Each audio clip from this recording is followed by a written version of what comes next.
got it cleaned up pretty quick, but it took us all day to get it done down there before we moved into the other districts. Well, 3 o'clock, it hadn't been touched. Well, whatever time it was, I talked to you, me and Ronnie, that's when we headed down there. So I worked everything out at 8:10, I went down 8:10, took care of everything down 8:10, except for what y'all did. I didn't go in our hill, because it looked like Todd had it cleaned up. But I did Chestnut Oak, everything on Chestnut Oak, Champion Hills, Roy Harris, Glagus, Mount Zion, and Young, myself, and then Ronnie was over Bent Tree, Poppy Creek, all them roads there. It took us all day with the 2 of us down there with the pickup trucks, but we had all the other guys up in the first with the 2 tractors, the road gang trailer, and 1 truck. Well, that Weaver boy told me he done that Bent Tree and him. He came through Bent Tree, we plowed it once, he came through it once, and then we did it again. I went down and salted it, the 3rd time it got done, I salted it real good. And, you know, I salted it the first night we started, we salted everything, but if we hadn't salted it, I don't think we'd ever got it up. But we quit salting during the night, and the snow got so heavy we couldn't keep up with it. I'd like to see on these contractors, when they contracted, I'd like to see what they graded to be put down and how long it took. Well, you know, it's going to take you a little longer with a tractor than it does with a truck, but, you know, I appreciate all the help we had. What those guys did, they helped us a bunch, because we would have, you know, we'd have been through Sunday probably cleaning them up, and we actually got done before the state did. We were done with our roads Friday, and I came in Saturday for 4.5 hours and went around and kicked shoulders on some of the ones that the tractors had worked on. We didn't get the shoulders kicked good, but I was going back home by 12:30. So, I mean, you know, without them, we would have worked Saturday and Sunday getting cleaned up. I appreciate all the help that we had from people volunteers. I think Danny got his tractor out and went and done several roads for us, and I think tore a piece of equipment doing it. And but you know, I mean, just and even the folks that got out didn't even ask. I mean, like Stephen, they did several roads down there that we didn't have to go in and touch because they had it clean. You know, we were concentrating on other roads. You know, it just it was a long, drawn-out process, but it was good to have all the help. I mean, we have people that just get out with the tractor, they didn't ask. They worked a section of road where they lived, and then they worked it from one end to the other, and some of them they just did where they could get in and out to another road. But I mean, everything that they did helped us. I mean, we thoroughly appreciate it. We couldn't have done it without, I mean, people volunteering, the contractors we had with the Father to Sunday. So I was tickled to get all the help that we had. Well, I know I appreciate what they done. I know the county roads was a lot better shape than the state roads. Yeah, Bobby got a little taste of it. We got a little ride with Ronnie and. But I do appreciate what they do. They done a great job. Well, we had 3 checks given to us, but we took them back. Is that right? We didn't take no money. Well, that's what I said, you know, Danny didn't either, Danny got out, I mean, you guys, as I said, even some of the local farmers that, I didn't even know they were out. I knew we had hooks out on one end. Jackie Melvin, Had Jackie Milton out on some roads, we had, Randy Gray. Mark Weaver and Randy Gray, but like Danny and Steve, they did roads that nobody ever knew about. And I knew about it, because I went through and seen they were done, and I talked to Danny a few times on the phone, talked to Steve, but then you had other local farmers out that, you know, they did what they could do, what they could do with it. It helped us a bunch. I mean, it was tremendous help. Like I said, we couldn't have done it without everybody that jumped in and helped. We appreciate it. On the road, people on the road department thoroughly appreciate it. We do. These guys, you know, we didn't even go home. We started we came in Tuesday. We came in Wednesday at 11 o'clock that night, and we didn't see home until Friday. Friday night's when we went home. Now, is that legal? Yep. In an emergency situation, you can work nonstop. You're being government. If we were not government, we would have to stop for 8 hours. But what we did is that one night, that snowed so hard you couldn't see the snow sideways. I think it was about 3 a.m. I brought the guys in because you couldn't see. We went to the shop. They rested about 2 hours, and we went right back out. So. It was pretty much nonstop. I just say, anytime we have a situation like that, it's bad. We might have had a few little hiccups in the road, but all in all, I'm tickled to death with not only you activity, but people in general, like everybody around it, pulled out there. Everybody everywhere, I was working roads and doing things, and you see people everywhere that have a little piece here, a little piece there. Everybody in the community is to be commended. And you know, I know, the state boys, they got behind, they were like, we were behind the eight ball too, they really got behind, because they had 24 backed up, and that's their main concentration, is 24 in the parkway, and, we actually graded, with our road grader, we graded 93 south all the way to one end, because we had to go down to get to our roads. You know, Jordan called me and thanked us for that, so we had done it, you know, they'd been that much more behind, but, it was bad, you know. Normally, they're, you know, they're way ahead of us, but this time we're way ahead of them, so it worked out pretty good. When I say it snowed like that, don't raise the blade. No, you can't. I mean, we were flying state roads to get to our roads. I mean, if you did, you couldn't. I mean, people couldn't get through. Like 93, it was so bad that we had to put the grader down on it. There wouldn't have been one lane on it. They actually closed 93 south down on Thursday. It was closed. And people weren't supposed to be traveling, but they did. I mean, we hadn't had the grader on it. You couldn't have got down 93 south. That's the way 810 south was, Don, they did, but man, you know that curve? It was bad. Terrible. Well, it wasn't bad, the snow was bad enough, but that little thin Just get a little bit of ice under it, it made it that much worse, so, you know. All right, is there a motion on the road department report? I'll make that motion. Motion by Bobby to accept the road report. Second by Danny.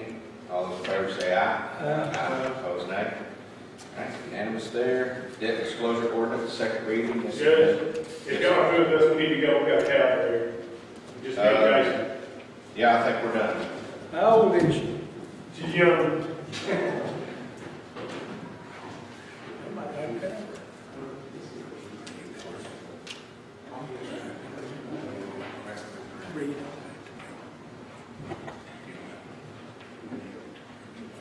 This is what you want me to take the shot for? Yeah. All right, see you, I've already been done.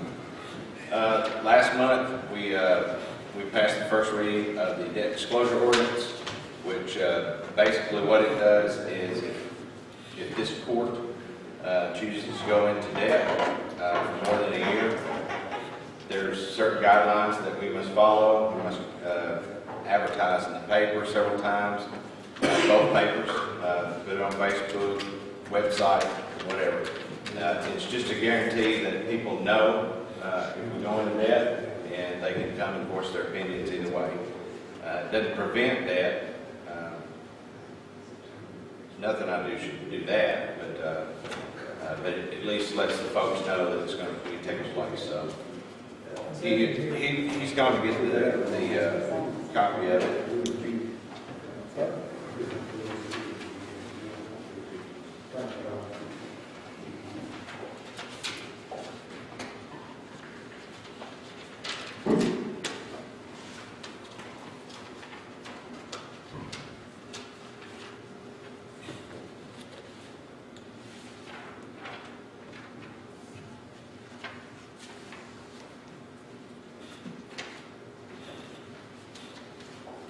This vote today would be the final passage of it as well, so it is an ordinance. It's been advertised in the paper, so it's been done on that side of it.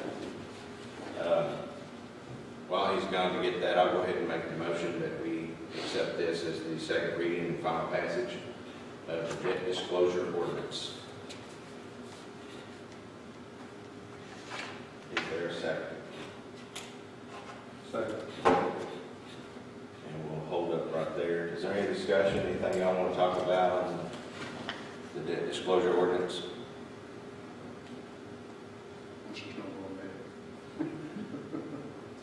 That's the overall plan, but you never know what may happen. I will say this to the board, I don't know if it got discussed last time or not, but we did put a place in there,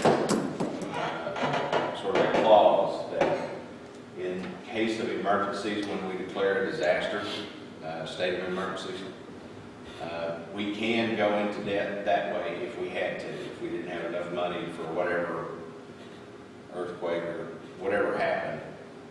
We didn't want to tie the court's hands in getting help to the folks first. But then after that disaster's over, we've got to let people know. So you go through the same steps afterwards. I want to say this, if I hadn't went in debt, I would have had nothing. And I ain't got much now, but what I got, I would have had. Well, this don't present you from going into debt at your house. It just has to do with letting people know what's going on. My debt's gone, mine's over. Might have Does anybody need to see it? Is this- counted the beer. Okay, it's got copies coming, but anybody, it's the same as it was last time. Any other discussion on it? Oh, I'll let Set back, folks. At this time, we will have a reading of Lyon County, Kentucky Debt Disclosure Ordinance Number 15-01. This is the second reading of this ordinance, so it will be read in its entirety. This is an ordinance imposing additional disclosure and notice requirements to be met prior to the county entering into long-term debt. Whereas Lyon County, Kentucky recognizes the importance of an informed public and desires to provide additional notice to the public prior to entering into long-term debt, and whereas Lyon County, Kentucky desires to remain debt-free whenever possible, now therefore be it ordained by the Lyon Fiscal Court. Section 1, definitions. For the purpose of this ordinance, long-term debt shall be defined as follows. Number 1, indebtedness exceeding 1 year in term. Section 2, authorization. Subsection 1, authorization to enter into long-term debt shall only be granted by the Lyon Fiscal Court following a majority vote at a regular meeting of the Lyon Fiscal Court. Section 3, notice. Subsection 1, the Lyon Fiscal Court may only enter into long-term debt after completing the disclosure and notice requirements contained herein. Subsection 2, notice by newsprint publication. Notice of the Lyon Fiscal Court's intent to enter into long-term debt shall be published by advertisement in 2 local newspapers for each of the 3 weeks preceding the Lyon Fiscal Court's regular meeting at which the Lyon Fiscal Court expects to consider entering into long-term debt obligations. Notice published in local newspapers shall be a minimum of 2 columns by 5 inches in size. Subsection 3, notice on website and social media. Notice of the Lyon Fiscal Court's intent to enter into long-term debt shall be posted on all websites and social media outlets maintained by the Lyon Fiscal Court for each of the 3 weeks preceding the Lyon Fiscal Court's regular meeting at which the Lyon Fiscal Court intends to consider entering into a long-term debt obligation. Section 4, posting of notice. Notice of the Lyon Fiscal Court's intent to enter into long-term debt shall be posted in written form at the entrance to the Lyon County Courthouse for each of the 3 weeks preceding the Lyon Fiscal Court's regular meeting at which the Lyon Fiscal Court intends to consider entering into a long-term debt obligation. Section 5, contents of notice, subsection A. All forms of notice required herein shall contain the following information. Number 1, the amount of the long-term debt. Number 2, the anticipated interest rate of the long-term debt. 3, the purpose for entering into the long-term debt. 4, the anticipated term of the long-term debt. And 5, the date of the Lyon Fiscal Court meeting where entering into the long-term debt will be considered. Section 3, emergency exception, subsection 1, emergency exception. The Lyon Fiscal Court may enter into long-term debt at any time during which a state of emergency is declared by the Lyon County Judge Executive. Any long-term debt entered into during a state of emergency shall directly relate to the cause of the emergency. Following cessation of the emergency, notification of the Lyon Fiscal Court's intent to enter into long-term debt shall be published by advertisement in 2 local newspapers for each of the 3 weeks preceding the Lyon Fiscal Court's next regular meeting. Contents of the notice shall be the same as those set forth in section 3, 5, subsection A above.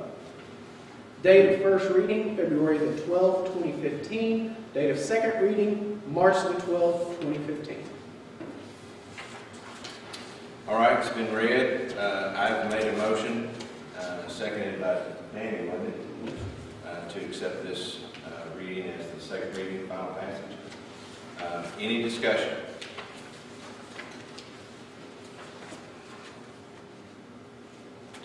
All right, we'll vote. All those in favor say aye. Aye. Opposed, nay. Motion passes unanimously.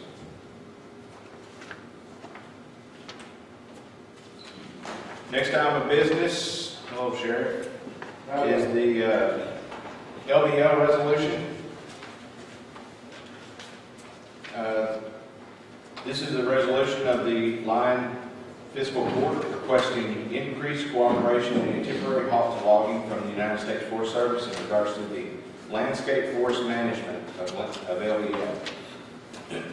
I'll go ahead and read what it says. Whereas the Lyon Fiscal Court is concerned over the expansion of logging and timber management in the name of pre-European landscapes of both grasslands, barrens, savannas, and woodlands within land between the lakes. And whereas the Lyon Fiscal Court has specific concerns regarding major landscape change at LBL. Whereas the Lyon Fiscal Court desires to be in communication with the United States Forest Service to express the concerns and desires of the citizens of Lyon County. Whereas the Lyon County Fiscal Court desires an improved maintenance plan for all recreational facilities, trails, and roads. Be it hereby resolved that the Lyon Fiscal Court expresses its request to the U.S. Forest Service for a temporary halt to all logging and burning operations in land between the lakes, including timber already sold, until a thorough and complete review, discussion, and public debate can take place regarding the landscape restoration plans. This includes oak grasslands, thinning of canopy, woodlands, grasslands, barrens, savannas, and burning. We also ask for a halt to the Piscataway project. We also ask the maintenance and upkeep of recreational trails, bike trails, horse trails, campgrounds, current recreational facilities, and improved road conditions be part of this discussion. That's the resolution that we've been working on. Wanted to see what the court's pleasure is on that. Yes, sir. Why don't you explain to some of these people here today, what, Okay. in a short way? Okay. Here's a brief overview of what's going on at land between the lakes. There's an increase in logging and burning that's been going on over the past few short years. In 2004, in their management plan, they set up 2 areas that would be called oak grassland demonstration areas. One's in Trigg County, one's in Tennessee. It's a total of 8,600 acres. What they plan to do was to create these pre-European areas in those 2 locations by taking a lot of the timber out, thinning a lot of the timber, trying to burn it until it created what they call native grasslands. They've been successful on about 800 acres so far as of 2013. So it's not been a very successful thing that they've been trying to do. Just recently, they've expanded this same plan into the Lyon County side of LBL for about 5,000 to 8,000 acres. And that's part of what I mentioned in here, the Piscataway project. It's the same plans to make these new grassland type areas. We've also, with Freedom of Information Act requests, received some emails where they were talking about joining these 2 demonstration areas in land between the lakes with more grasslands in the Tennessee to Trigg County area. And when you're talking about joining them, I wish I had my map in here, but you're talking about probably 15,000, 20,000 acres of more land that they're talking about doing this grassland too. So it's not just, this isn't about normal type logging that we've been seeing there for quite some time. This is a total landscape change. And it's something that we all need to debate, that senators and congressmen, all the way down to those former residents and just people like me, should be fully aware of what they're doing and have a debate on it. Because we're used to a different landscape type than one that has majority grasslands and so forth. So that's what this resolution is. It would be delivered to Ms. Tilley, which is their supervisor. I'm meeting with her, Congressman Whitfield, tomorrow to drive through these areas and have another discussion. We've been meeting with them several times. And we've also got these resolutions in other counties that they're looking at doing it. Trigg County's doing it as well. That Basically, it's basically a clear cut. well, In most places, it's, no, you can't say it's clear cut everywhere. Some places they go in and they thin the canopy and then they burn it for the next 15 years. every 3 years or so to try to burn out all the briars that you normally get from thinning the canopy. So it's not all clear cut. Some, I guess, to have a bearing, you have to have a clear cut. But a lot of this is what they call the old grassland, where they really thin out a lot of the trees, and then stuff starts growing up, and then they continually burn it until they hopefully get these old grassland areas that they're desiring. Problem is, they haven't really, when I go look at what they tell me to go look at as a sample, I'm standing in grown-up weeds, treetops everywhere. It's not worked yet. Now, it might work, and that's fine with us if they can create these areas, but they've got 8,600 acres already, and they've only been able to manage bringing back the native grasses on 800 acres. So they've got plenty of acres to play with. They don't have to expand this all over LBL when there's no proof that it will work. My most concern with it was deterioration of campgrounds and trails and playgrounds and overlook. I don't like the deterioration of that. Yeah. Yeah, and when we talk about that, they basically say, look, we don't have the money to take care of the recreational areas that we have. And when you stop taking care of what you have, it only deteriorates. I mean, that's just the way to go. So that's a big concern. Every time they close a campground, there's no telling what it would cost to get that started back again. So, To me, when you close a campground, you lose the tourism dollars. yeah. And when your roads are in such shape that you can't get people buried or people can't drive them unless they got four-wheel drive, it cuts down on what most people say the reason they come to LBL is they like to get out in the woods, they like to drive through the woods. So we're just trying to protect those things that we've got over there because it means a lot to our people, and it means a lot to us economically as well. Well, the first thing, they said they wasn't going to commercialize it. Well, I went to a ride over for 20 years, a guy had it in Alabama.